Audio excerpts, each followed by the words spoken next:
about this. We got to give the credit a lot more. We got to give the South a lot more credit for having classic albums.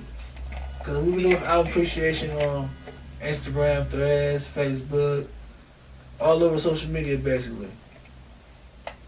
And when I drop albums like UGK, Dirty Riding Dirty, Juvenile, 400 Degrees, T.I. Trap Music, it's going crazy, like on a whole other level, like man.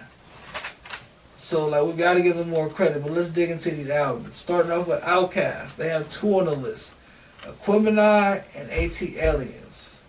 Let me start off with Aquemini. Aquemini, classic for sure. Had the feature with Raekwon, had the art of storytelling, had Rosa Parks on there. Classic album from OutKast right there. They got Five Mics in the Source on that album. If you're from that era, Five Mics in the Source was a perfect album. OutKast was the first Southern hip hop act to get Five Mics in the Source. And the Source was a New York based hip hop magazine, so that meant a lot at that time. I want to say the year was 98. Yeah, 98. Then you got OutKast, AT Aliens, another classic right there. We're talking Elevators, Two Dope Boys in the Cadillac, Jazzy Bell, Babylon. Man, this is name a few songs off that classic album right there. Gave us a different feel. That's one thing about OutKast. Every album sounds different, and nobody else can duplicate what they did on these albums. From start to finish, from Southern Playlist to Cadillac Music, from Speaker Box Love Below. Every album sounds different and it can't be duplicated. So when it gets originality, they always got 100% on that category when it comes to their albums. So they albums, when you do an album review on them, it's always a high score, close to like, now I think people say they got 5 classic albums, all their albums are classic, and I agree with that. But on to the next one, UGK, Riding Dirty. Another classic right there, one of my favorites out the South too, man. UGK, songs like Murderer, Pinky Ring, 3 a.m., man, like something you can ride, vibe, smoke to, Pimp C talking that player shit, street shit, Bun B more on the lyrical side with the street shit, man. It's classic material, man, and this album actually went crazy on TikTok when we dropped it for album appreciation. Like people are telling their stories, going back when they first heard it, people talking about they still listening to it. So if you see album appreciation on social media, please comment, leave your stories, drop your favorite song. If you don't like it, hey, come debate it. Say why is it getting appreciated?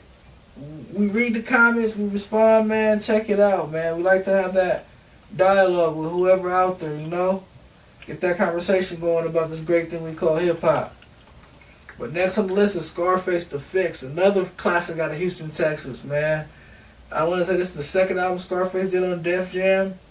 Classic right here. Has songs like My Block. We all know that one right there. Guess Who's Back featuring Jay-Z and Benny Siegel.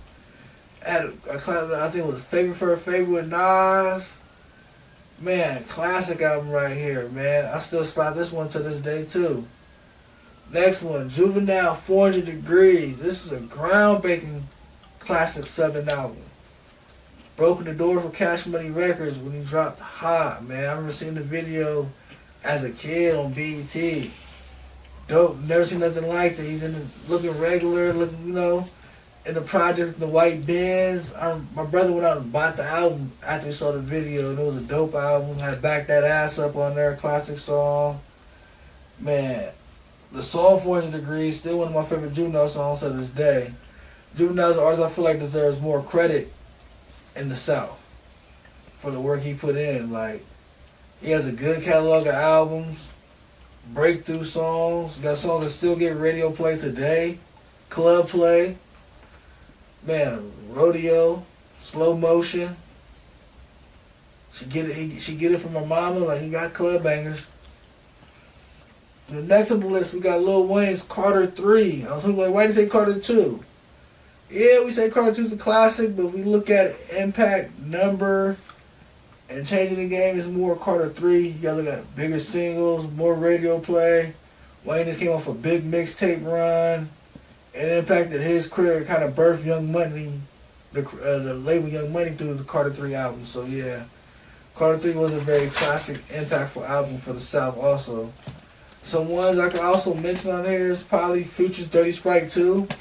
Getting more common today. I feel like that's a Dirty South classic. Less than 10 years old, but when it shifted the culture, changed Future's status in the game, changed the way other artists make music, changed their subject matter, so we can label that one as a classic out the South also.